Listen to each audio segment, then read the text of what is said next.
This is the DTV Digest, the podcast that brings you news and reviews of films which didn't make it to the cinema. And now, here's your host, Mike Parkin. Hello, everyone, and welcome to the DTV Digest, the podcast which brings you reviews of films which didn't make it to the cinema and instead went straight to DVD, Blu-ray, or streaming media.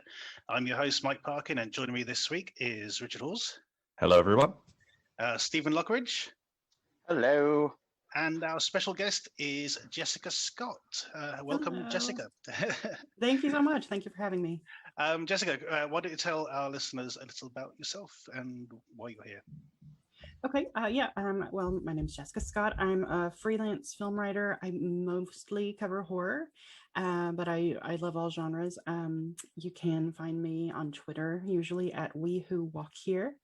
I write for Film Cred, Nightmarish Conjurings, Ghouls Magazine, and I have a horror comics column at Daily Grindhouse. You can find all my film writing and other things, mainly talking about horror, at We Who Walk Here on Twitter. What sort of got you into the sort of horror genre, Jessica? Honestly, I don't remember a time that I wasn't into horror. Growing up, I was always drawn to the spooky things, the creepy things. I think that my first horror movie was Poltergeist when I was maybe 5 or 6. You hid behind the couch and watched it while my parents watched it, and kind of got hooked on it from there, and just kept seeking out more and more horror and creepier things that were perhaps not age appropriate for me, but I still enjoyed them. Yeah, I think we sort of all grew up in what was called the video nasty era in England, and which I think sort of just reinforced the whole genre for us, really. You know, it made it that much more enticing, the fact that it was sort of a bit more taboo, and people were actually trying to stop you from watching stuff. Exactly. Yeah, it's the horror section of the video store for me was kind of, I didn't have a local video store that had an adult section, the stereotypical behind the beaded curtain area. But that was kind of the horror section for me, was the forbidden zone, where I would go and look at things that I wasn't allowed to watch yet, but I really wanted to. So I always had a running mental tally of the movies that I wanted to watch when I was old enough or sneaky enough to rent them. Is Halloween the best holiday? Oh my gosh, yeah. Halloween is the only holiday. Of course it is. It's my birthday. Is it? Oh. I didn't even know that. Well, my short-term memory has probably forgotten about it already. Yeah. Yes. Yes. Okay. It's not. I don't know if it's still. It's not quite as big a deal over here as it is in America. That's for sure. But it's catching on. The whole thing with like trick or treating and stuff is, over the last decade has become more of a accepted tradition over here, I think. So yeah, it's getting that way. Yeah, it's certainly getting that way. So Jessica is going to have fallen off here. Yeah, I suppose. It's mostly the young sort of 10s and under, I suppose, sort of get taken over with their parents. But anyway, so Jessica, you're going to be helping us review a couple of films tonight. Our short shot, which is Meet Jimmy, which we'll get onto shortly. And also, you've chosen our DTV Throwback, which is Satan's Little Helper. So we're going to be talking about that a little later as well. Also on the show tonight, our main reviews are going to be I Blame Society, which is an interesting sort of indie gonzo kind of movie. Fear of Rain, which is Catherine Hagel's film. The Devil's Machine, which is a British period horror movie. Forget Everything and Run, which is a bit more sort of post-apocalyptic zombie kind of thing. And then For the Sake of Vicious, which I'm not going to talk about just yet. Okay, so without further ado, let's crack on. Our first review then is I Blame Society, when struggling filmmaker Gillian is told in jest by a close friend that she would make a perfect murderer. It sows the seed of an idea to use extreme lengths to force a breakup between her close friend Chase and his bitchy girlfriend Starlin. Gillian documents her progress with a view of turning it into a movie. Okay, so Steve, did you see this one? Yes. Ah, Yeah. right, That was sorry. fun. Yeah. So this is it's kind of like in a very sort of gonzo style, the way it's shot. How did you get on with Yeah. this one?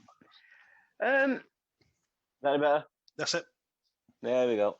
It starts off with just an interview with this woman and this bloke, and starts getting a bit personal and nasty and catty about his partner, and then it throws to another interview where she gets complimented, saying that she could be the perfect murderer and perform the perfect murder, and it just starts going wildly escalating from that point.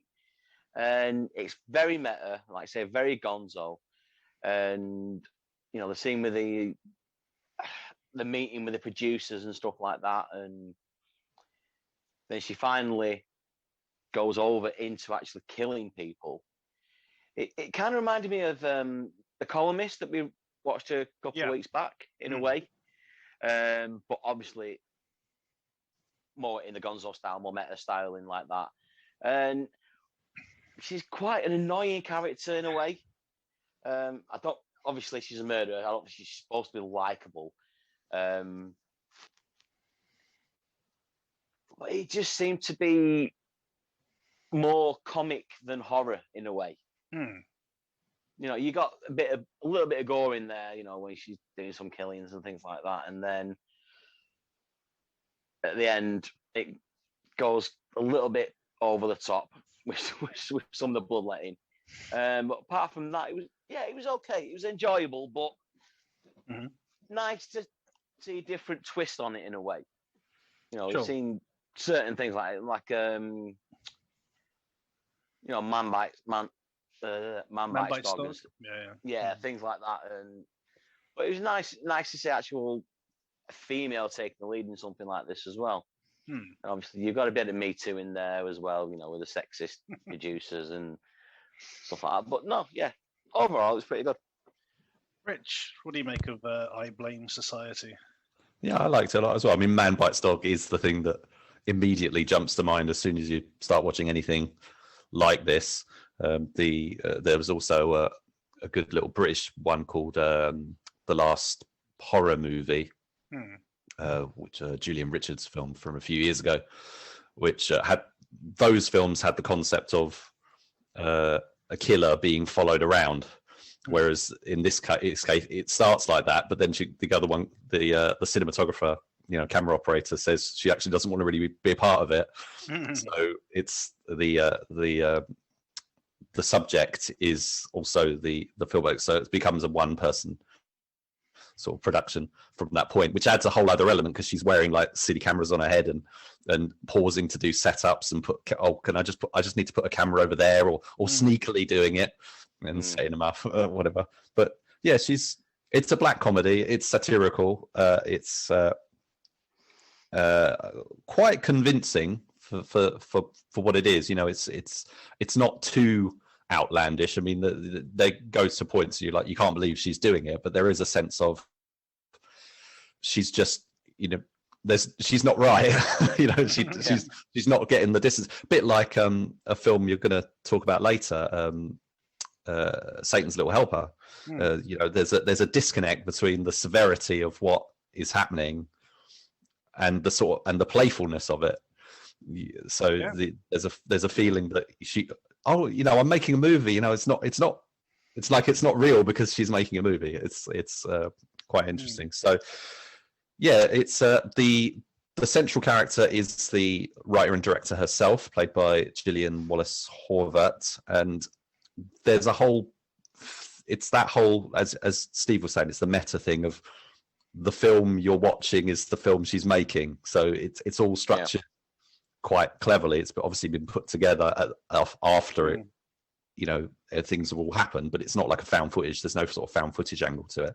But apart from a bit where she kills someone and there's some obviously CGI fake blood, the rest of it came across really well. And I thought the conclusion, the way she wrapped it up with the conclusion, I thought was very smart. It's a good. It is. I mean, it's a good little movie. She acts completely inappropriately from the get-go. You know, it starts off with this really awkward interview where she's just talking to her friend and starts, you know, revealing stuff that he's like, well, I didn't realize you were going to start talking about that. It's, you know, it's really awkward. And she's like, oh, that's okay. Well, it's just a film. It's just between us, whatever. Yeah, it's a film that she's going to see now. So and and I don't want to, don't really want to say too much else because I think that would spoil it. But I'd recommend it. Yeah, it's interesting what you're saying in that. It's like, you know, she's saying all this stuff to him, you know, and he's sort of saying, yeah, okay, but you're going to put it in your film. So either I have to tell her about it now, which is going to be really hurtful, or I'm going to have to keep it a secret, and then she's going to find out anyway. Later on. Yeah. You know, it's like, oh, for God's sake, you know. But the thing is, she's not evil though, is she? She's exactly. She's acting in an evil way, but not evilly. You know, she's too naive. I guess is the more appropriate word for it. Well, I mean, the funny thing about like the suicide notes, and she's going, "Oh, this is all, you know, part of my MO and all the rest of it, and make it all look like suicide." And the police are going, "Well, clearly, all these suicide notes are written by the same person." Yeah. But at the same time, everyone's sort of going, "Yeah, but it's obviously suicide because the suicide note, you know, is exactly how that person sounds, you know, and the sort of stuff they were actually dealing with." So, you know, it's interesting. Yeah, it's like the police aren't convinced, but the you know, close friends and family are. So here's an interesting filmmaking angle that they've done with it: is that there's a voiceover to read the suicide notes, but it's not her reading them. No, it's somebody else. So she kills someone, like a man, and then it's a man's voiceover reading the suicide note. And I'm sort of coming out of the film thinking, well, how's that possible? But then I think, if I'm right, that she then starts talking to someone who I guess she's hired to read that and to sort of, you know, to play that part in her film. In her film, sort of. Yeah, so I think that was all quite clever, really. Yeah, very. I must admit, you know, I have an issue with that sort of awkward comedy. You know, that sort of stuff where. Well, it's The Office, isn't it? It's that sort of thing. Yeah, and I find that you know, that sort of awkwardness not funny at all, unfortunately. So the beginning part, I was with it for that opening conversation. I thought it was quite amusing. But then, as you say, you know, the meetings with the early meeting with the producer and the stuff where she's sort of breaking into the house and things like that. It's like, okay. It wasn't until she meets up with Chase again and gives him the bagel. Yeah, which was hilarious. He's like, "Oh, I took all the sesame seeds off because I know you don't like them." It's like, "No, I'm allergic to sesame seeds." Oh, I thought you just didn't like them. Idiot. It wasn't until that point that it started to really sort of click. And then there was the, you know, when she's in the coffee shop and there's that guy on a first date behind her. Yeah. And he's just such a douche. Oh yeah. It's so funny.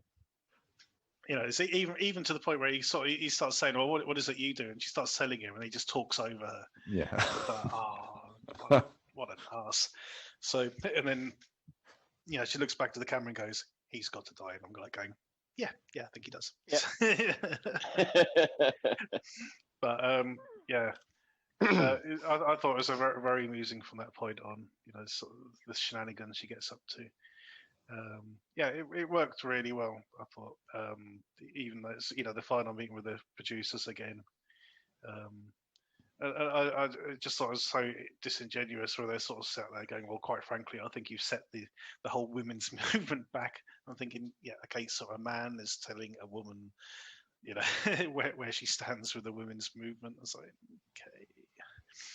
But anyway, yeah. So this is it's different. I think that's what we can definitely say. It's definitely a different sort of take on the whole sort of genre of sort of serial killing and all the rest of it. Scores on the doors, Rich. 7 out of 10 from me. A 7 out of 10. Steve. Yeah, I'll go 7. I'm going to join you on a 7. Yep. So as I said, I think the last 2/3 of this worked really well. The first third sort of struggled a bit to get me totally on board. sort of conversation. You know, it's interesting. The stuff like she's a very sort of sexual person as well. You know, there's a thing early on where a boyfriend sort of goes, "Look, are you going to end up getting naked in this?" She's like, "No, well, you end up getting naked everywhere else." So, yeah, you're probably right. Yeah. So it was, you know, the fact that she's got her own sort of sexual agency sort of made it quite interesting as well. So yeah, so 3 sevens for I Blame Society. Go check it out.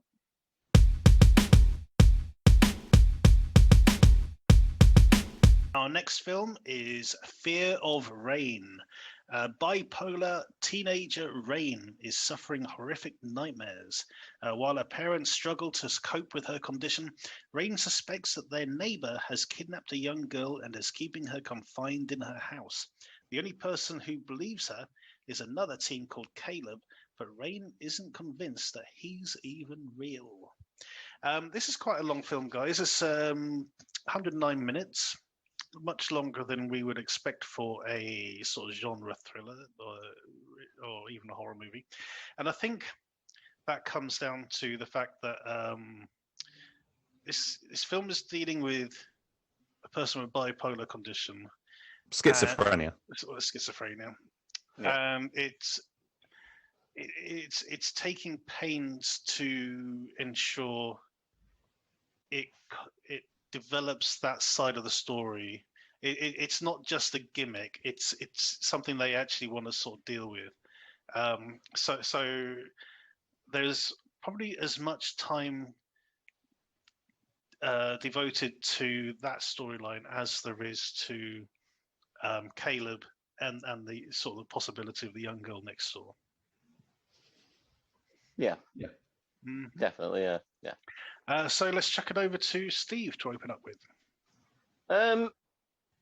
I enjoyed this actually. It was a lot better than I thought it was going to be. I think most of that is down to the performance of Madison Iseman as Rain. Thought she was absolutely phenomenal in this. She reminded me of Hayden Panettiere. Me too. Yeah. Yeah, I suppose. Yeah, she has got a look of her. But like you say, it actually goes into. It's not just a gimmick. It is explored quite truthfully, I think, and quite well. It's done in a very positive light and such. And again, I thought the neighbor next door, Eugene Bondurant, was very good as. You know, it's a teacher who lives next door, which is never a good sign anyway, is it really? But yes, it's quite a very unique look. And apparently she's been signed on for the new Conjuring film. All right. Yeah. Doesn't surprise me. Yeah. She when I first saw her, I thought she kind of looked like... Oh, yeah. What's her name? Yeah, you know. She's got a very distinct, very thin, gaunt, you know, tall lady. Very unique look about her. Yeah, and then obviously about 3/4 of the way there is a twist, which, to be fair, DC coming a mile off. But again, it works well. It's done in a not a positive way, but it's not done just for shock or it's done decently in a decent way. And the beginning as well, the opening scene was actually quite terrifying in a way as well. That was really good, yeah. But again, it's more of a mellow thriller than an all-out horror. It's more of I'd say like a young adult thriller, if you know what I mean. Yeah, I think that's a fair thing to say. Yeah. Because it's definitely more as much about, you know, it's about her being a teenager and dealing with this problem, and you know the environment and the school and the fellow classmates and everything, and the whole the horror part of it, of the threat, the perceived threat, and what's happening, and investigating, and could it also? Do you remember we covered that film True Crime with Alicia Silverstone? Yeah. It basically goes down that route with like the two of them trying to investigate, going up, go into the library, looking up stuff on computers and everything. It does all that kind of stuff, but it is the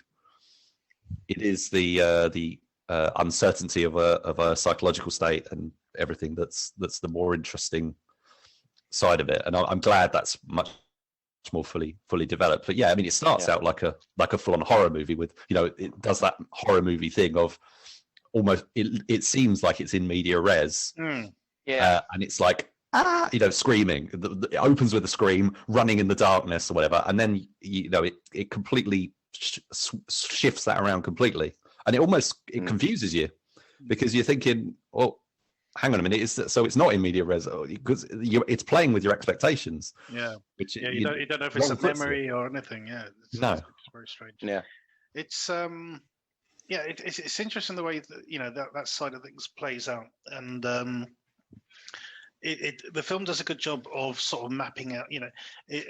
Is she suffering an episode of schizophrenia, and is her own sort of psyche sort of subconsciously sort of playing on her own fears, or is she perceiving something that's real? And the film does a very good job of walking that sort of tightrope. When she's sort of talking about the person's been abducted, and the psychiatrist is sort of saying, but that could just it could just be your own fear of being restrained, and with and she has sort of flashbacks of like being prodded and probed by doctors and things. It's so you're thinking, well, is it could it go either way? And then the fact that she herself doubts whether or not Caleb is actually real, and how he interacts with her and the environment, and the fact that she's got these this sort of mental checklist to sort of to see his to check whether or not something's real or not. Is she the only one reacting to it, for example, or are other people reacting to him, and things like that? So it was very well planned out, I found. Yeah, and I like the way that's because that comes in right at the start of the checklist thing. But again, you're not sure where you stand with it when it's being introduced, but it's scrawled on the screen like it's like a subtitle, but sort of graphically appearing on the screen, and then it comes at various points, which I thought that was lovely. There was this. It looks like a normal, your standard Hollywood thriller, but it's got these really nice little unique stylistic touches. So for example, there's a really subtle visual effect when she's in the canteen, the lunchroom, sorry, and she bumps into the teacher, and there's just like this fraction of a second kind of moment where she sees something ghastly, but it's her imagination that's causing that. And there's a transition, I think, early in the movie where she is being pulled. I think it's when she's coming out of being pulled away from the ground, and then it's it transitions to her actually being in the hospital. Something which reminded me of something from The Doorman we watched a while back. Where she's being thrown by the force, and then it transitions to her falling into bed or something like that. The memory. Yeah. And so there's Katherine Heigl as well is top credited, but she's not really in it very much. There's a bit of that's a bit misleading. She should have got an and credit or something, really. But but there's also Harry Connick Jr. Who's I didn't recognize him at first because it's been a few years. He was all over the place in was it Independence Day he turned up in? Yes, he was. And Copycat and stuff like that. And, but I haven't actually seen him in an acting role for quite some time. So, but as soon as I saw, recognized him, I was like, oh yeah, of course. And he was really good, actually. I thought he's developed a very good acting career, I think. Yeah, because the way you perceive his character in the film sort of changes.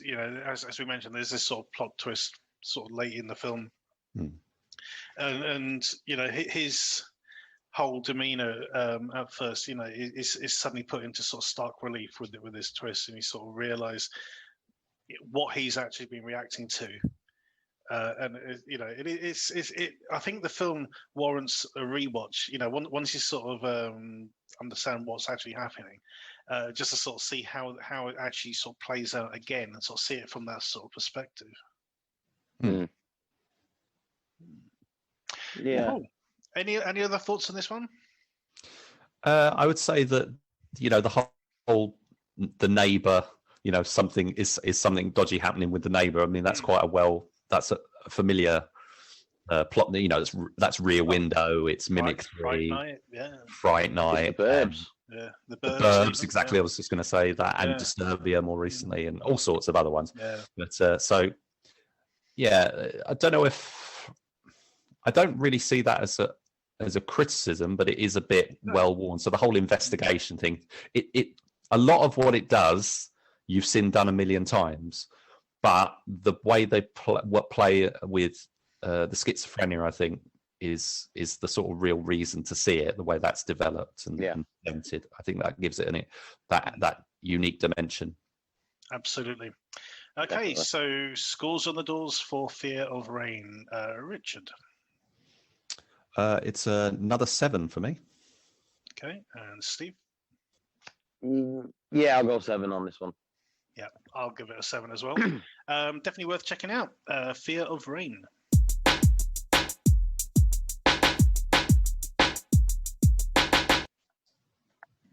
Our next review is The Devil's Machine. Antique expert Brendan Cole is sent to authenticate a 300-year-old clockwork doll with notorious history, also known as the Infernal Princess.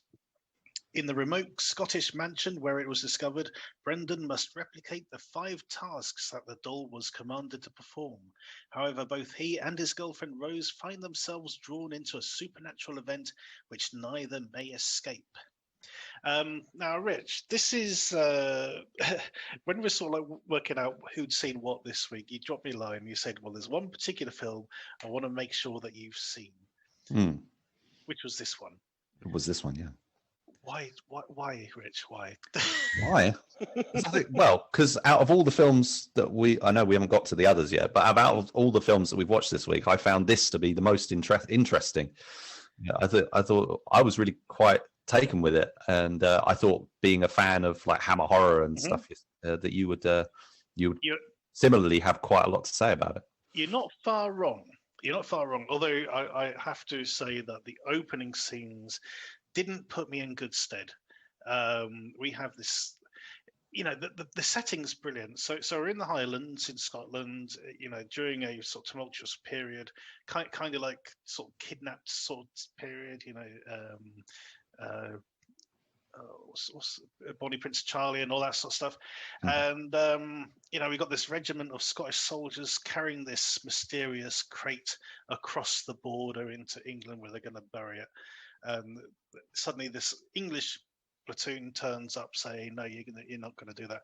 Unfortunately, the actor, the British guy, I felt really sorry for him, because he's given this, right, we want you to sort of act really manic and give this sort of really horrible cackling laugh, and it's like, oh God. No, this is painful to watch. I didn't mind that. It was a sort of a madness kind of thing. I thought it worked all right. Overall, I think this was a case of a brilliant concept, slightly overshadowed. I think they sort of kind of bit off more than they could chew. It's definitely ambitious. I mean, it's very ambitious. It's very ambitious. A lot of it does work. I have to say, a lot of this, I didn't find myself fast forwarding through any of this at all. Nothing was boring here. The concept of this doll and the history behind it was really well thought out. The actress playing the doll itself, I thought she was really good, sort of her movements and things. Absolutely incredible. The mechanical way that she was moving and the way it was tied in with the sound design and stuff was absolutely fantastic. there's a lot going on here. We get these sort of bizarre dream sequences going on. It's not just it's not just Brendan who's being affected. It's Rose as well, and it kind of reminded me of the Marquis de Sade sequence in Waxwork. Okay, Well, there's definitely a sort of a Marquis de Sade sort of flavour to this. Exactly, even sort of incestuous sort of element to it as well, isn't there? It's a case of like no one's good enough to be my daughter's husband, or that there's a lot of that sort of to it as well. Although they go to specific pains at the start with some awkward dialogue to say stepfather. I must have missed that, but yeah, there's definitely a sort of you mentioned Hammer horror, sort of which find a general kind of thing going on as well. It's a lot of good sort of period schlock sort of put into this, I think. Yeah, and it's set in a sort of it's set in this sort of country estate sort of place, but it's kind of out of time, the film, because it's modern day, but it feels very old-fashioned, and it doesn't have the idiosyncrasies you'd expect. No, it feels like it feels like it's something taking place in a much more sort of a bygone time, but they do specify the locations and things that whatever in the earlier part of the film, and the way they're dressing and stuff sets it as something that's happening pretty much nowadays. If not immediately now. I can't remember exactly, but I don't know if like mobile phones and that were a feature. I can't remember, but it's definitely a contemporary story that's got that kind of timeless sort of throwback kind of feel to it. Which again, I think is something that Hammer did themselves. They did like stories that were those gothic stories that were more. Did they do stuff that was more, contemporary, but still feeling like it was old-fashioned, or am I misremembering? Well, there are things like Dracula AD 72 and Scars of Dracula. I think it was Satanic Rites of Dracula was the other one, which is sort of modern. If I could, I was just mention the opening. Go on. Sorry. Are you gone? No, I was just going back to what you were saying about the opening. Yeah. Which I liked, actually. I did enjoy the opening. It reminded me of the I think it was the Rise of the Mask short, where they've got the case, it's got the mask in it. They've got to bury it, but the influence of it starts to get to them, and then they start fighting and stuff. But what I couldn't figure out from watching the rest of the film is how does that opening relate? Because I was thinking the Infernal Princess doll couldn't have been in the case because it seemed like it was too small. So which makes me wonder, what was it? Well, you're absolutely right. I mean, now you mention it, and I'm thinking about it, it's almost like two different films.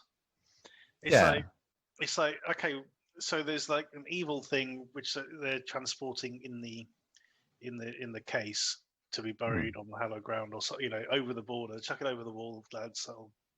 It's their problem now. But then at the same time, there's the clockwork, the Infernal Princess herself. Because I was wondering, is whatever was in the case, could that have been used in the construction of the doll? That would have made sense to me. But I think either it wasn't articulated well, or I didn't catch it. But there just seemed in retrospect, when I was watching the film, I just kept thinking, well, how does that opening sequence relate? I mean, apart from obviously the madness and everything, but it seemed to be two different things, which was unfortunate for my experience of it, because the rest, if you didn't have that opening, I wouldn't have that problem. No, if it went straight into Brandon and his girlfriend being briefed, and enticed to come up to Scotland, that would have. You mean his stepdaughter? Is it a stepdaughter? I thought it was his girlfriend. What, Rose? Yeah. No, that'd explain why there was. That explains sort of the chasteness of their relationship. Well, that's why it's the father-daughter thing, but it's bloody hell! Oh god. That's why it's all a bit creepy. I mean, it would have been creepier if it was, they weren't they were actually related, but yeah, because they never actually specify what happened to his wife, her mother. That's I don't think that's ever brought up. So whether I don't know, or quite maybe there's something missing there, I don't know, but yeah, they do. There's a bit of dialogue at the very beginning, Right. Which, oh dear stepfather, kind of thing. It's like, right, okay, so we know we've established your relationship, and obviously I wasn't paying attention early on after the opening, but anyway, moving on. Okay, so that explains a lot. So I think one of the film's major strengths and also major weaknesses is the fact that it's shot on location in this, period mansion somewhere. I think it was a couple of locations actually used. Yeah, it's a National Trust place in Scotland, I think. So obviously, the authentic sort of look of the place is great, but I think shooting there had certain restrictions. There's a lot of scenes which are shot from a distance with no cuts, no sort of close-ups or anything. And I think it was, a mixture of sort of time and what they could actually physically do in these particular rooms. I can imagine there's probably a National Trust person looking over their shoulder going, no, don't do that sort of thing. Careful. Yeah, don't knock anything over. Exactly. Careful now. Stay behind the rope, the rope line. So I think, on the one hand, yes, great that you can actually use these places and looks great. Really does the production value a world of good. But at the same time, it was quite noticeable that there was a lot of dialogue scenes with no cuts, no sort of close-ups or anything. It was just all shot at a distance, and that actually reminded me of the way that a lot of Caligula was shot by Tinto Brass back in the day. It's sort of like, look at my brilliant sets. The actors are meaningless in the middle of it. I don't have a lot more to say about this. I enjoyed the atmosphere. I enjoyed the whole mystery of the doll and the backstory of her sort of father-in-law and the way that he was starting to influence the present as well. Thought it all worked really well. Yeah, kind of crossover between, they're kind of transported, aren't they, in these sort of fantasy sort of.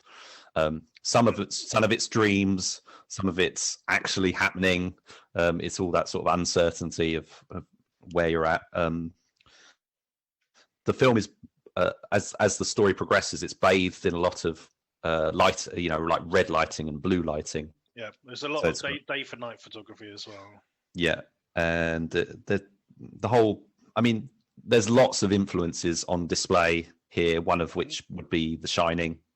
There's a whole the whole thing about Brandon sort of starting to lose his mind is very much Jack, not to the extent of Jack Nicholson, here's Johnny, or there's nothing like that, but there's he's definitely not behaving like himself is what I mean. Absolutely.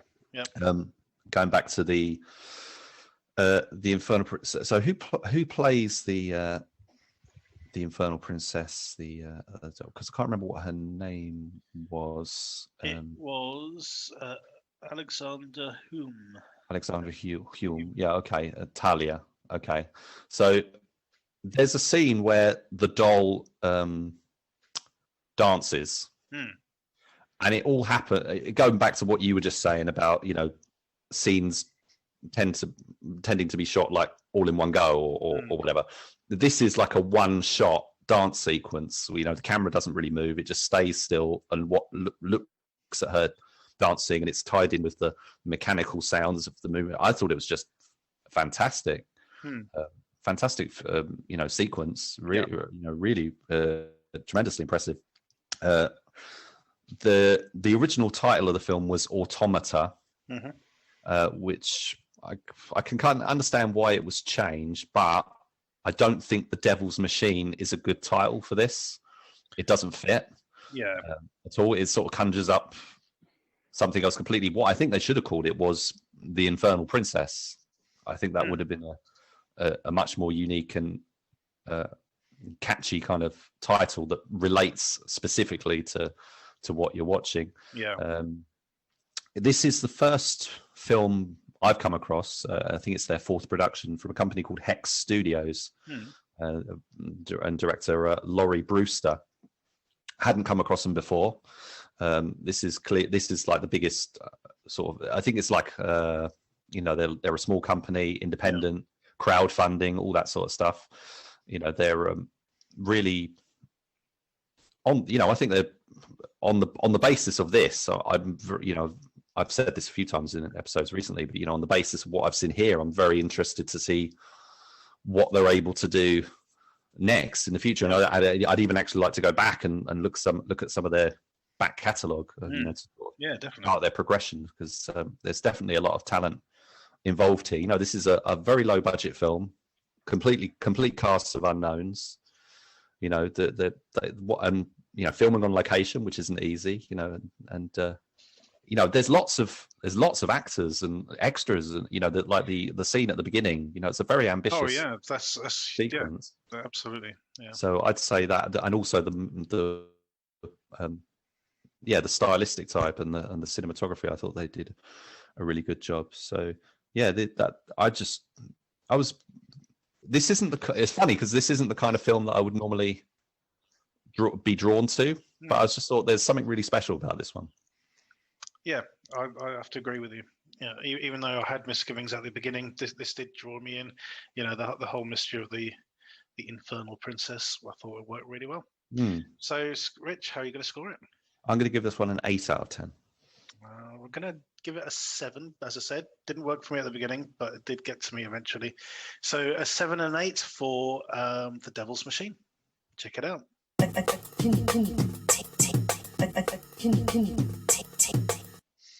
Our next review is Forget Everything and Run. Following an epidemic which turned most of the population into infected flesh-eating mutants, a small family battles against the harsh winter, marauding infected flesh-eating mutants and other desperate humans. I think the film sort of makes great pains to sort of suggest that no, these aren't zombies. They're sort of people who've just been infected and marauding around the place. I in a feral blame system. Danny Boyle. Yeah, that's right. Yeah, it's all his fault, mate. I struggled with this one, to be honest. I found it to be one of those sort of zombie movies which doesn't allow you to have fun. This is sort of like this is the opposite of the sort of person going, yeah, zombie apocalypse. This is the sort of like, yeah, but your food's going to run out. You're going to be freezing. You won't be able to have a campfire because it's just going to attract all the zombies and everything. You're going to be dead in a week. That's the way. That's the attitude of this film, basically. It's very bleak. It's one of the bleak ones, but even so, it does have its moments. One of the things I did like about this is the fact that the father figure, he just totally misjudges his son. Everything he comes out with about his son turns out to be completely wrong. His judgment calls are just so off base, and he's just proven wrong time and time again, which I thought was quite amusing. The other interesting part of with the marauders, and they're using like other people they've captured as sort of bulletproof vests, basically, which is an interesting touch. I hadn't seen that done before. But Steve, what did you make of Forget Everything and Run? I loved it. I thought this was absolutely cracking. It's one of them where they've kind of thrown everything, including the kitchen sink in. Mm-hmm. You've got like that home invasion, zombies, apocalypse, like you said, the harsh winter, but it sticks. And what did it for me was you get a couple of scenes showing, flashbacks to the family before everything went to shit. Yeah. And to me, it just gave enough character development that you actually cared about the family. And I really enjoyed it. I agree with you. The only thing I didn't like was the son. He was the softest, annoying brat I've seen for a while. And like you say, everything that he should be doing, he hesitates and causes more issues for the family. And until the ending where he finally, like mans up and actually does something, then fair, then, and also you've got the daughter ill in bed, trying to be sedated or, on life support or whatever it is. And I really enjoyed it. And then the Marauders turn up, and then it just gives it this whole other twist, going back to their camp and coming back. And I really enjoyed it. I thought it was really well shot. It wasn't, I didn't really see any CGI in there as such. It wasn't over reliant on that. I think it was all done quite practically. And yeah, I actually really enjoyed this. Cool. Rich? Yeah, it took a while for me to get into, and it was one of the ones that I probably got the least out of the. Well, no, that's not true. It's to an extent. I mean, it starts off you're thrown into that sort of end of the world apocalypse sort of scenario. It's as I was listening to something earlier, and they were saying, there's two kinds of. I think it was Adkins Undisputed. Actually, they were talking about re-kill.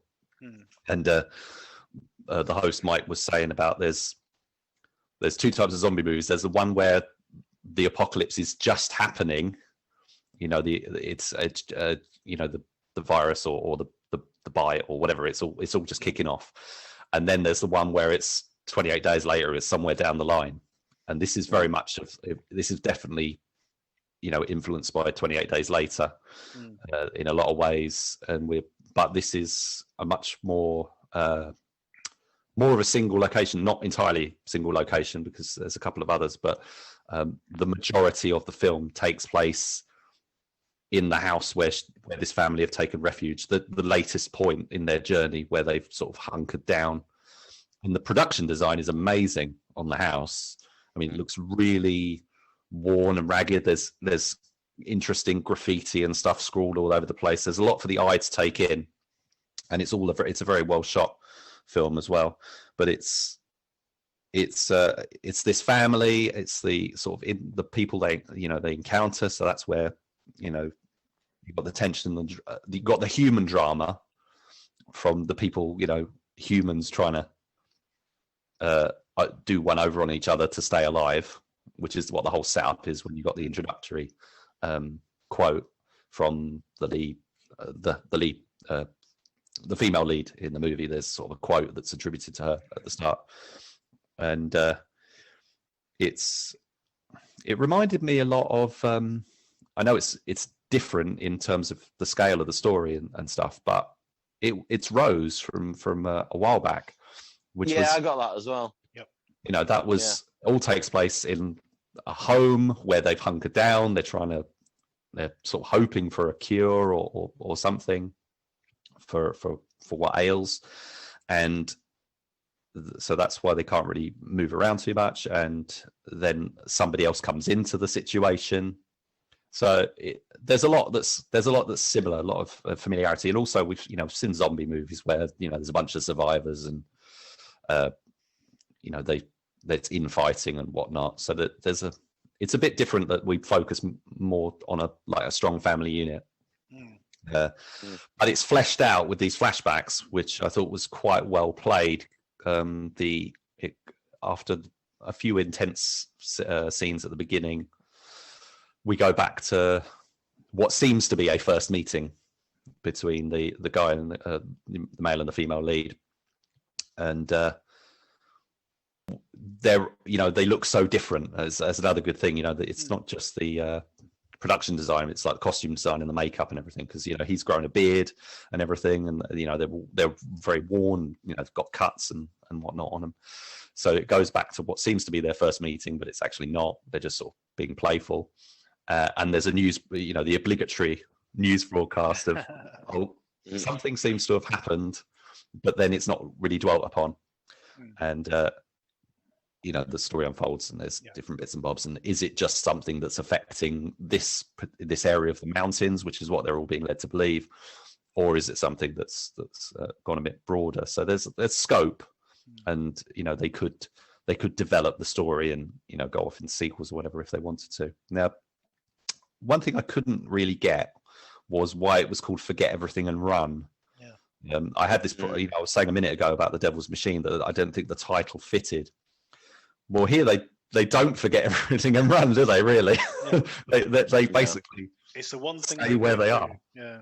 So the film was originally called Fear, and Forget Everything and Run makes up the word fear. I don't know if that's an afterthought, but if we go back and watch the original trailer or the original poster for the film, it's just fear. They don't even use the Forget Everything and Run bit. So that's quite interesting. Yeah. But fear itself is sort of, sorry. So there's another quote at the end, isn't there, where they sort of say, well, you can either be Forget Everything and Run, or yes, sort of fight. Yeah. What are the two? Yeah, the two definitions that they sort of break down as it. And I suppose that's how they've tried to tie it in. But the film comes up with Forget Everything and Run at the front, and also the letters are coloured, so Fear is like the other title, but the film is being marketed more, or listed as, if you try to look it up anywhere, you'll probably, because we were talking about previously, off air, about the difficulty trying to find some information on the film, because Forget Everything and Run isn't listed on IMDb. You have to look it up as F.E.A.R. So that's just sort of a retitling confusion thing. But I don't think that's a great title. Fear, I don't think it's a great title. So I think damned if you do and damned if you don't with that one. But so performance is very strong. Just mention so we had Marcy Miller as the lead character, Joe Alistair. She was great, and the husband as well. Played Jason Tobias. Yeah, Jason Tobias. He's the I think he's the co-director. Yeah, and writer. Co-writer as well. Yeah. So he's co-directed this with Jeff Reisner, who is I was also a cinematographer as well. Has done one called Jurassic Wars, and what's this other one? There's a Star Wars fan film I've just seen him linked to, Rebellion, a Star Wars story. I'm not sure if I've seen that one, but I'll definitely look it up just in case. But so there's good stuff in here. And the mean old lady who comes in, she's really good. And, there's that old we're not so different, you and me kind of thing between those characters, which I thought was nice. And there's a bit where where the guy goes to, I think he has to take her, he's taken by her son back to their camp because he wanted to get stuff, and things will go a bit funny there. And that. So there's a lot of good stuff in here, but it wasn't one of my favorites that I've seen, to be honest. But I think, if you like zombie movies, even though this is one of those zombie movies where they don't call them zombies, which are, there's quite a lot of them like that these days. I think even The Walking Dead, I heard that they don't actually call them zombies. Them as zombies. Yeah. Never. No. So I think if you like all this sort of stuff, I think you're gonna get something out of it. Definitely. Cool. All right then. Scores on the doors, guys. Steve. I'm gonna give it an 8. An 8. Nice. Rich. So I'm going to go a bit lower. I'm going to go a 6 on this one. Okay, I'm joining you on a 6. If you are a fan of this, I heartily suggest you check out sort of the British version of this, minus the zombies, called Edge of Extinction. Sort of similar sort of budget, similar feel to it. And I thought that was actually really good, even though it's a very long film. It's about 2.5 hours. Which is crazy. It's I mean, crazy. It is who crazy. makes an indie I know. genre film that's 2.5 hours long? Yeah, but it is actually really good. Yeah, and definitely sort of fits in with this sort of this sort of bleak outlook for post-apocalypse. So yes, I'm giving it a 6. Rich has given it 6, and Steve really liked this one. Gave it an 8. Go check it out. Our next review is For the Sake of Vicious.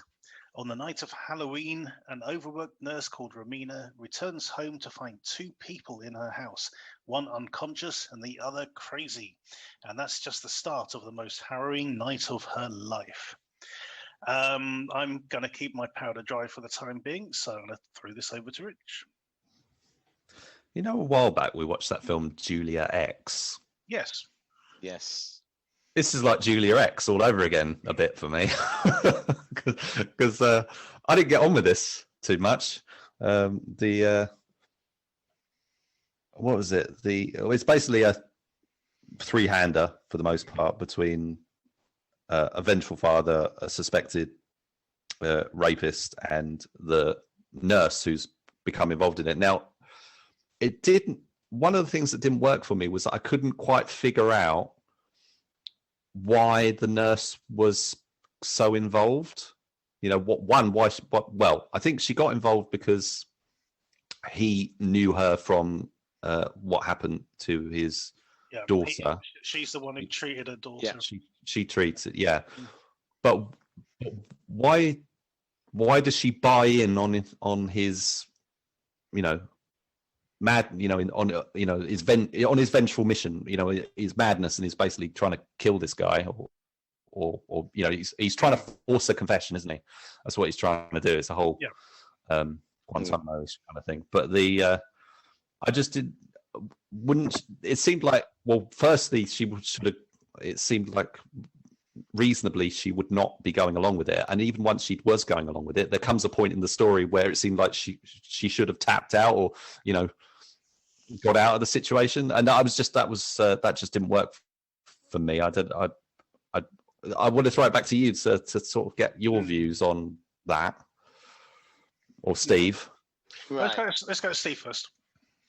Okay, now to answer your question, Rich, I think what it was is obviously the guy had been let go. He'd been on trial and got off of it. Yes. Yeah. So she was the original nurse, so she knew the state of the injuries of the daughter. Mm-hmm. So I think she's trying to do a Hippocratic oath because he says to him, keep him alive. Mm-hmm. I don't want him at the end. He's beating him up too much. He wants him alive to get the confession. Mm-hmm. So she helps him to keep him alive. And obviously, I think she's obviously disgusted at what's happened to the other guy's daughter. Yeah. Then, and obviously it's a landlord as well. Mm. So that's why she's kind of embroiled in it, and I think she doesn't know which way to go. She's like, shit, do I help him out?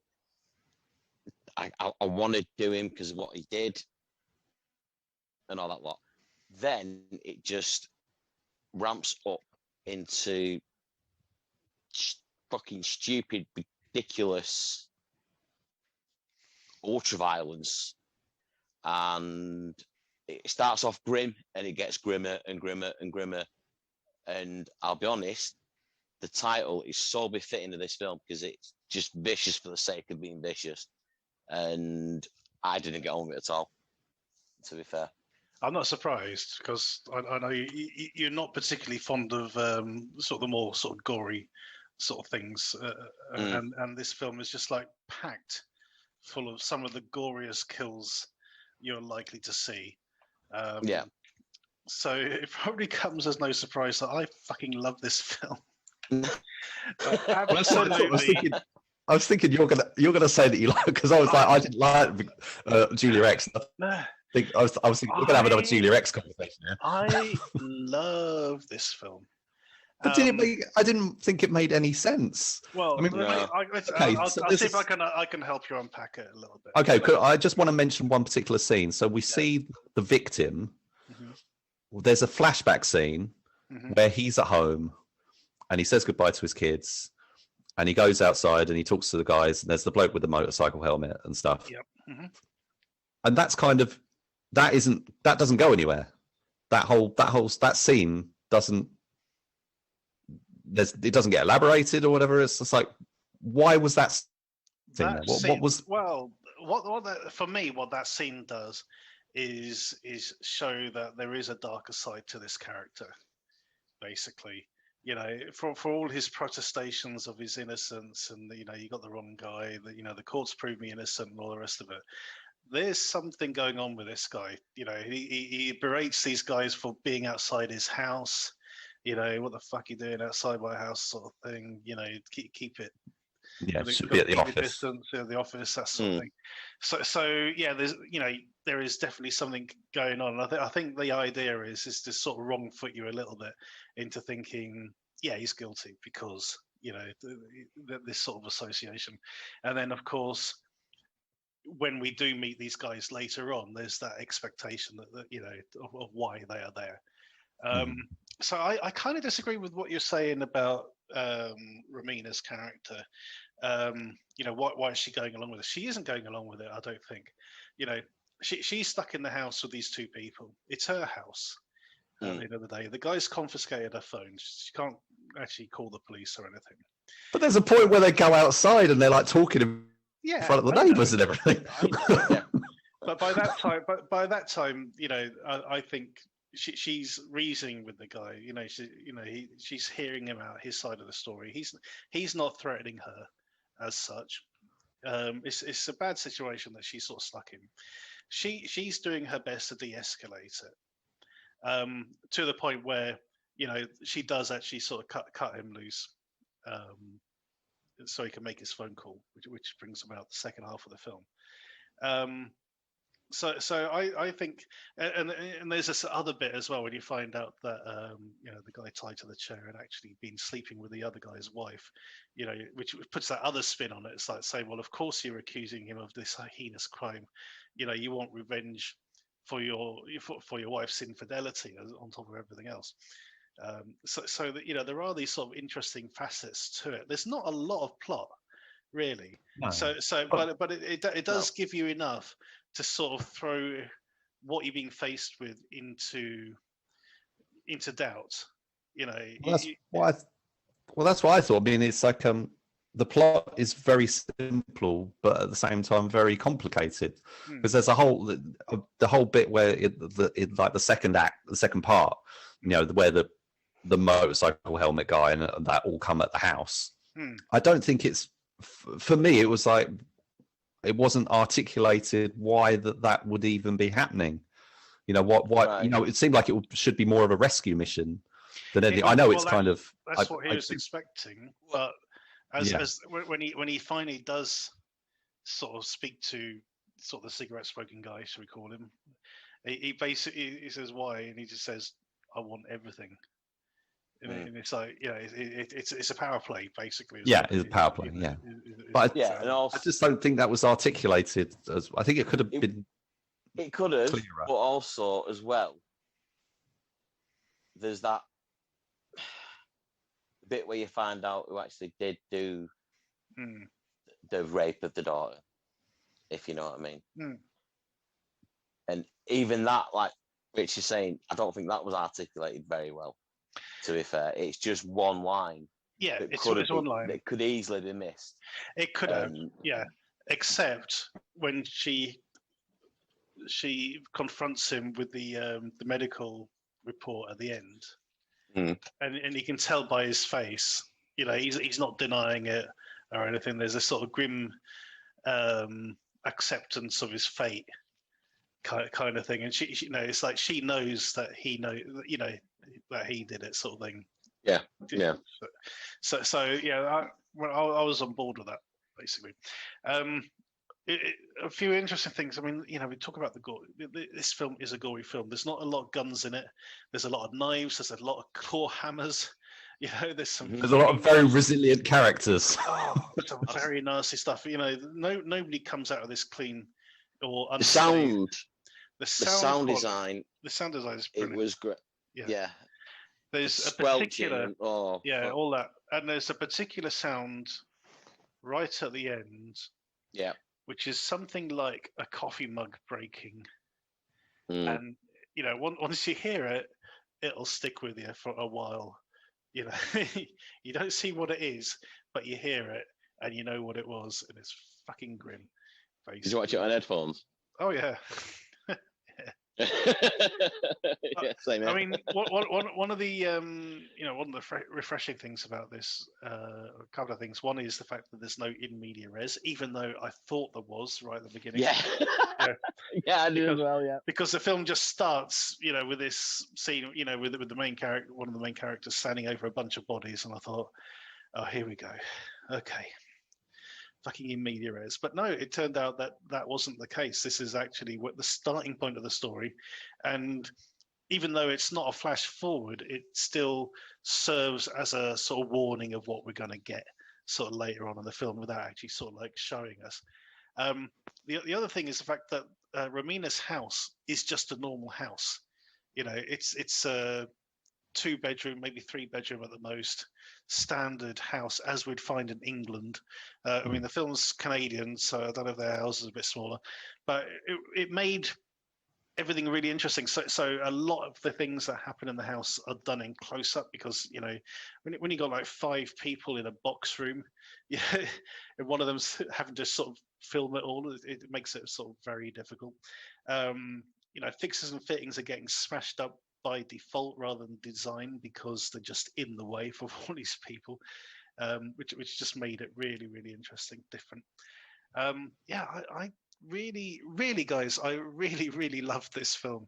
It was a shock, but there came a point where I had to hit the pause button and just leave the room, go downstairs, make a cup of coffee, get my breath back, you know, because it was just so tense and so violent what was going on screen. But, you know, it's just like, no, I need a break before getting back into it, because it just does not let up at all. You know, it gets to a point where they've killed like 3 or 4 people, and the cigarette smoking man just gets on the phone and calls up another 3 or 4 people to come and sort of do his bidding. It's amazing. Yeah, it didn't do anything for me. Didn't do anything for you two at all. No, I mean, I even wrote down, similar to what Steve was saying, I wrote down title apt, as there is a lot of viciousness just for the sake of it. So I couldn't really follow. It's like the sake of vicious, yeah. It is, and it's an hour, and you know, you take off the end credits, it's about an hour and 15 minutes long. It's pretty, But, pretty tight. Yeah, I think I would have probably appreciated a bit more embellishment, to be honest, to connect with it a bit more. What I've found interesting was this is another co-directed film, and the previous film, the previous films from both of the directors who have worked independently of each other, I believe, before. One of them is it's actually been on my watch list for a while, called The Demolisher, because both these films I'm going to mention, they're on Amazon Prime. The Demolisher, which is like a vigilante movie, which I've been quite intrigued about, and the other one, the other director. So that one was done by Gabriel Carrere, and this one is by Rhys Evaneshan, called Defective. I don't know if you remember. I think we looked at the trailer a long time ago. Sci-fi movie. That's on Prime now. So although I didn't like this, I am going to go and check out these other 2 movies that they've done, which look very, very different kind of propositions in those. But because, regardless of how I feel about this particular film, there do seem to be, some interesting, they're interesting filmmakers from what I can tell, even though I didn't like this particular production. Okay. Scores on the doors then, Rich. I'm going to give this a 4. And Steve. Yeah, 4. Oh my god. It's a 4 because it's poor. Guys. This is my favourite film of the year so far. I'm giving this a 9 out of 10. What? I'm giving Okay, this fair a enough. 9 out of 10. Yeah, it's my favourite watch of the year so far. See, this is what I love about our discussions, stuff like this. It's like, whoa, that's incredible. Well, I'm glad it worked for you. It really did. Yeah, just goes to say. My only niggle is the soundtrack was a little bit too intrusive at times. They could have done with just sort of paring it back a little bit. It was just a bit sort of overemphasizing certain scenes. But other than that, and the fact there's no bloody Blu-ray release, it's going straight to DVD. Oh, especially with the cinematography, this would lend itself to that sort of sharp, colourful, high definition track. Now, the poster, the original poster, and the new the UK release poster highlights this motorcycle helmet guy. Yeah, he's actually not in it very much. To sort of not much, but people know he's sort of like a featured henchman, basically, who comes in and has a couple of scenes, essentially. Yeah. I mean, that whole bit I absolutely loved when he, when they're hiding upstairs and he's creeping along the landing, and because it's an old house, you can hear the floorboards creaking, so they know exactly where he is. He doesn't know where they are, but he's sort of guessing, and then this sort of all kicks off. I thought that was just so well done. Really like this. Well, I've just had a read up on IMDb, and apparently it actually was a house that was due for demolition. So they could just do what they wanted with it. Yeah.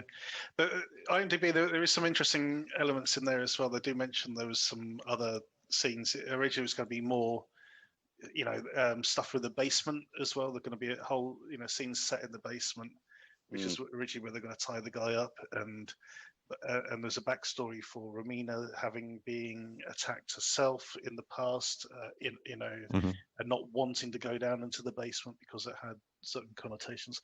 So yeah, it's a lot of interesting bits they could have done. I'm kind of glad they didn't. I like this sort of the streamlined, very lean sort of storytelling that they've ended up with. So it's kind of like Reservoir Dogs. Sort of sometimes it's just out of necessity they end up with sort of a more sort of streamlined story than what they probably would have had. But yeah, I thoroughly like this. Pity you guys didn't. I kind of knew. I knew Steve wouldn't, because it's just so gory and nasty at times. So I knew that was going to be a turn off. But I was surprised. I can kind of see where you're coming from with the Julia X comparison, especially with the sort of trashing of the house element. Well, it is the same plot. It's that I think you're, a baddie who deserves to be punished, so therefore I'm going to punish you. And obviously, there's a twist in that particular story, but the setup is basically exactly the same, except instead of Kevin Sorbo, we've got this guy with that very distinctive haircut. Yeah. Anyway, so 2 4s and a 9 for the Sake of Vicious. Check it out.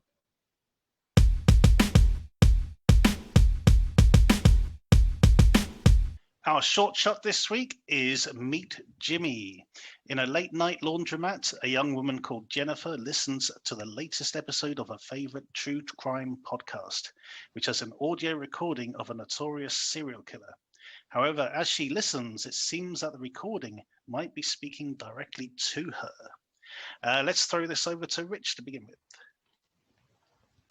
Yeah, I was very impressed with this. It's very atmospheric. I wasn't sure about the you can tell they've made it on a really low budget. I mean, it's all the majority of it takes place in one very small part of a laundromat. So you basically got the spinning drum and the person in close up sort of listening to their iPod, and for the most part that's as much as you see. The sort of camera moves around a bit in that space, but it's all to do with the lighting and the sound design, and everything is how it all comes together. It's structured, as you say, it's a podcast, so we get to hear the the narrator sort of talking it through.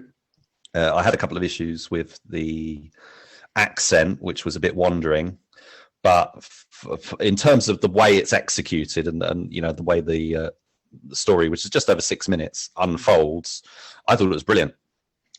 I have to agree. Jessica, I sort of mentioned to you when I've forwarded this on to you, listen to it with your headphones on, mainly because, as Richard alluded, I mean, it is all about the sort of the sound design, I think. How did you find this? Oh, I really enjoyed it, and I was glad that you told me to listen on my headphones because, as you say, it's very much an achievement in sound design primarily, which I enjoy quite a bit. It definitely, I checked over my shoulder quite a few times while watching it. There was an interesting mixture of tones. There was certainly some comedy to it, especially, Jimmy Two Fingers sounding like one of Fat Tony's men from The Simpsons. And there were some bits that were played for comedy, but I liked that it was kind of poking fun at the current appetite for true crime stories and kind of interrogating why people are so fascinated by them. But I loved the low budget and the use of space and just the close-ups, because everything Jimmy Two Fingers' MO is to strangle someone by putting his fingers in their mouth, and we get so many close-ups of the main character's throat and her mouth, and it keeps you on the edge of your seat waiting for some kind of bodily harm to come to her, just kind of focusing on these areas of the body that he targets. Absolutely. I like there's a sort of weird sort of playfulness with the dialogue as well, which reminded me a bit of like Dr. Seuss in a way. Things like I forgot what it was now. It's something like he puts two fingers down your throat and makes you vomit till you choke. There's another one as sort of later on. I can't remember what it was, but yeah, there's this sort of playful, sort of like almost like rhyming couplets to the dialogue. Steve, did you enjoy this one? Yeah, I did. Excuse me. So, like you say, it was. I watched it on my phone as well with my headphones in, and it really gave that impression of being a podcast, if you know what I mean. Yeah. And like I say, the sound design was great on it, and even the little things like the blood coming out of the washing machine and things like that, I found it really, really creepy and really atmospheric. And like Jessica said, there's a couple of bits played for last, but the woman in the other woman in the laundrette, like the worker or whatever, it kind of reminded me of Doc Cotton in a way, Just, yeah. In the laundrette having a fag, it's things like that. I'm presuming that wasn't intentional, but with it being like an American production. But no, it was really good, really creepy. And I don't know about you guys, but I think we all do kind of like a true crime podcast now and again. Oh, absolutely. Yeah. Yeah. It was enjoyable. Yeah, things like My Favorite Murder and Last Podcast on the Left and things like that. Yeah. Golden State Killer one I listened to. That was good. So what was really surprising about this is to learn that it's actually from the Netherlands. Yeah, it's a Dutch movie. Yeah. Which might explain why the accent. The accents are a little bit wobbly. Yeah. Yeah, but I thought they did a brilliant job overall. Yeah, absolutely. Anyone got any final thoughts on this before we move on? I'll just mention that it's only just become available, but it was made in 2018. So the director, David Jan Bronsgeest, has made a few films subsequent to this. So whether they're available or not, I'm not sure, but definitely something I'll be looking up. There's a film called Mr. Lonely recently, and a few others. Cool. I felt like this may just be me being biased because I'm a huge fan of 1974's Black Christmas, but I felt like the actor who played Jimmy was kind of channeling Billy in some of his voice acting, which I really appreciated. Yeah, I can see that. Yeah. So we put the links to the short shots, to the short films, into the footnotes. So please check it out.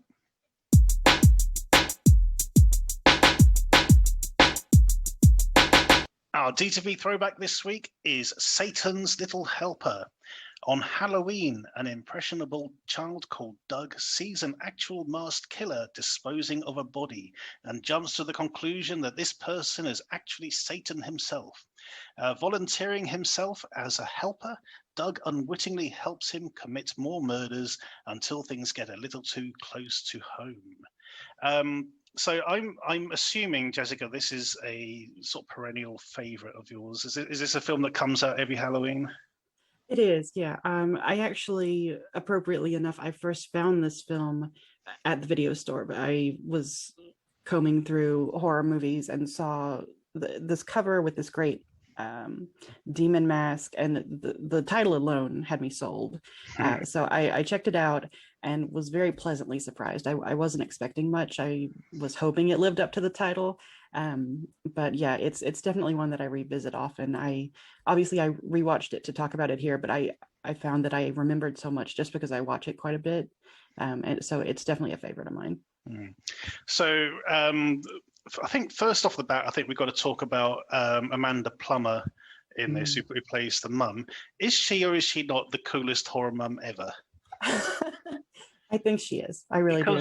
She is so laid back in this film.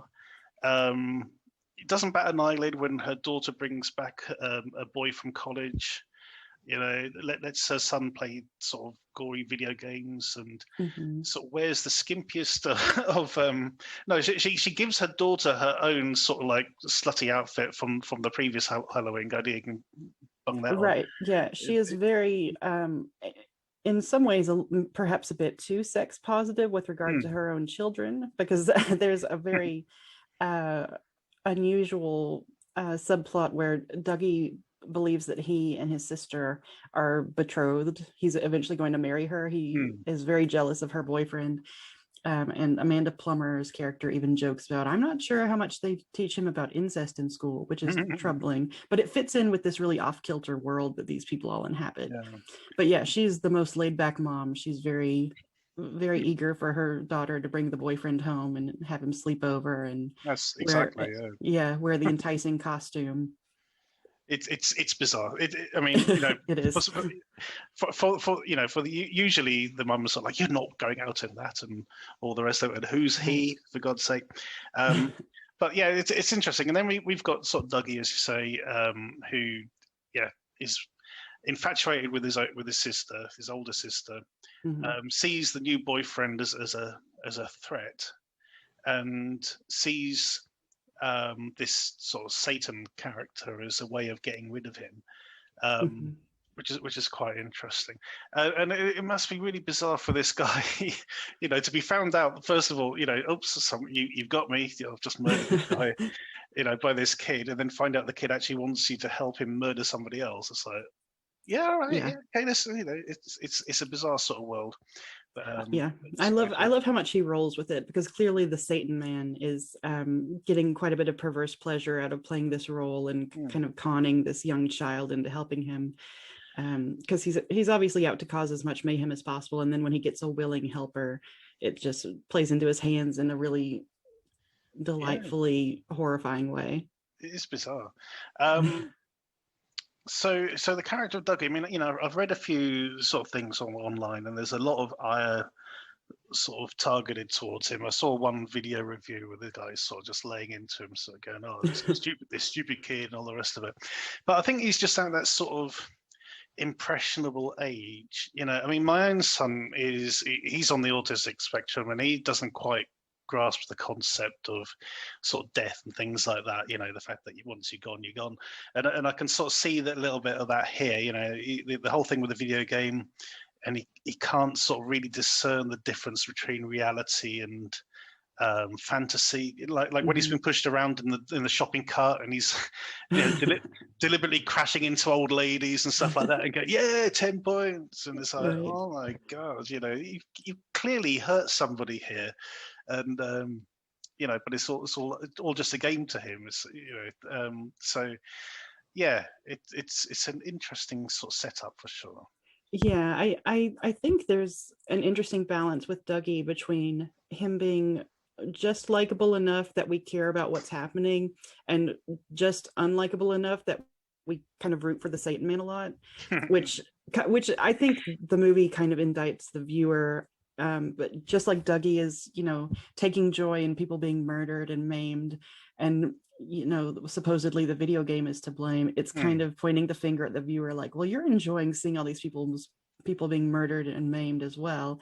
So it's kind of poking fun at horror fans who have a strong appetite for gore and for kills, I think. Not in a I don't think it's in a heavy-handed way. It's just really over the top and quite campy at times. Yeah, certainly. It's an interesting bit as well when the dad turns up, sort of like 2/3 of the way in the film, and he's never been mentioned before. It's like, oh, Dad's home. I thought, really? I thought you were like a single mum or something at this point.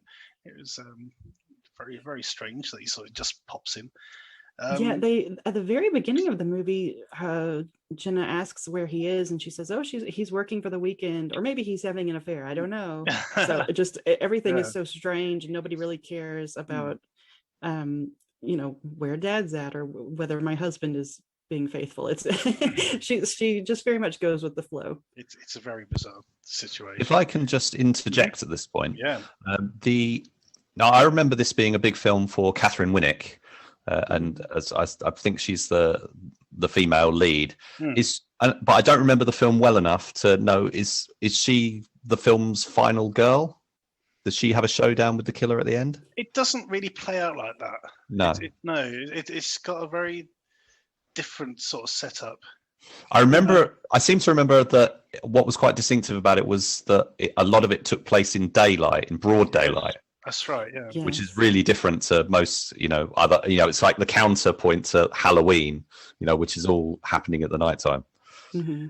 Well, again with Halloween, though, I mean, there are some sort of iconic scenes in that which are set during the daytime, like the first time that Laurie Strode thinks she sees Michael Myers sort of behind the hedge, sort of thing. Yeah, absolutely right. Yeah. So I was thinking more in terms of the kills. Oh yeah. Yeah, and I think Jenna is, initially the viewer thinks she's going to be the final girl just because, she's the young, beautiful character, and she thinks that the Satan Man is her boyfriend because Dougie brings him back to the house in a costume. So it kind of sets them up to be a final showdown, but the way it plays out is quite grim at the very end, and I think it takes a surprising turn. Yeah. Another thing I was just to mention that at the time that I saw it, I didn't know who the director was, and I didn't know who the director was until now. I'd always kind of presumed it was like some new young director, but actually it's a veteran director, Jeff Lieberman, who made films like Squirm and Blue Sunshine. Oh, yeah. And he also wrote The Neverending Story 3. Good grief. Yeah. So this is his last. Yeah. This is his last feature that he's made to date. I'm guessing he probably won't make any more. But such an interesting sort of. It's tackling a a genre that's been kind of done to death and doing something really, a kind of original and creative with it. I think, which is quite interesting for somebody of his age to come up, because he wrote it as well. Yeah. Exactly. Yeah, it does kind of feel like a new young director with a fresh idea. So when I found that out, especially because it was his first film as a director, like Remote Control was in '88, and then he made this one. So there was a 17-year lag or 18-year lag there. Yeah. Wow. Yeah, it's quite a bit of a gap. Anything else you want to say about this one, Jessica?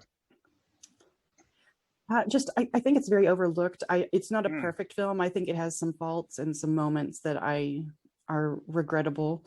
But for the most part, I think it's something that is well worth a look. It's very funny, and it's very creepy, and it's got some sharp satire, I think, that's still relevant today. And it's clearly a low budget movie, but that only adds to its charm, in my view. Yeah, absolutely. There are some really interesting bits, and it does sort of play into the whole the celebration of Halloween and how it's sort of celebrated in the States as well. Even this sort of smallish town, there's a a fancy dress store that everyone's getting their costumes from and that sort of thing. This is very interesting. That was the other thing I wanted to mention was about the boyfriend, his sort of subplot with his parents, specifically his dad, which was really interesting as well. It's sort of quite a bit of pathos there. The fact that he'd rather sort of spend time with this girl that he hardly knows rather than sort of going home to face his dad, because he's doing a sort of an arts degree or something, and his dad thinks that's a pile of liberal hooey. And they say that they'll talk about how his dad is physically abusive. There's an interesting family dynamic in all of the families that we see, because Jenna and Amanda Plummer as the mother, and kind of the absent dad, and the strange psychosexual dynamic in their family. And the beginning of the movie, I believe the mayor of the town, his son is fond of arson and keeps getting in trouble, and it's suggested that the Satan man might be the mayor's son. So there are all these power dynamics and all these odd kind of abusive family dynamics that it's not poking fun at trauma, but it's using it to tell this really morbidly funny story, which I think is interesting. That thing about the mayor's son as well, I think there's a bit in there with this. It's sort of almost like an urban legend, isn't it? It's like, you got to beware, such and such will sort of burn your house down or whatever. And they sort of make a point of sort of saying, don't worry, he's behind bars this year. No, I was really pleasantly surprised by it. I think I'd avoided it before because it sounded like The Simpsons to me. The fact the dog's called Santa's Little Helper. Right. That's what it kind of reminded me of, and I wasn't sure if it was like just going to be this sort of silly, jokey thing, but it's not. It is a genuine sort of horror film with an interesting angle to it. The fact this kid's been sort of duped, or he's sort of duped himself basically into sort of thinking this way. But we don't score the short shots. Sorry, not the short shots. The DTV throwbacks, but we do recommend them. This is supposedly available on Shudder. If not, you can certainly find a copy on a certain tubing site, shall we say, if you happen to look hard enough, or scour the shelves of CEX or local gaming shop, and you'll probably find a copy. It came out on DVD by Third Millennium in 2005, I think. So there'll be copies floating around, I'm sure. I'm sure. Amazon, but it's definitely on Shudder. Yep, definitely worth checking out for sure if you haven't seen it already. And that is the end of the show. So just down to me to thank everyone for turning up and talking about our films tonight. So mainly, Jessica, thank you for joining us. Yeah, thank you so much for having me. It was a pleasure. No problem. Is there any particular thing you want to plug before you go? Not particularly. I pretty much, my socials is where I plug everything. So I've already covered that, but I appreciate it. No problem. So We Who Walk Here is her Twitter handle. So look her up and check out some of her works. Other than that, check out the DTV Short Shots Twitter handle and the podcast that goes with it, where we look exclusively at short films. And check us out on Twitter and Facebook at the DTV Digest. Thank you for listening, and tune in next time.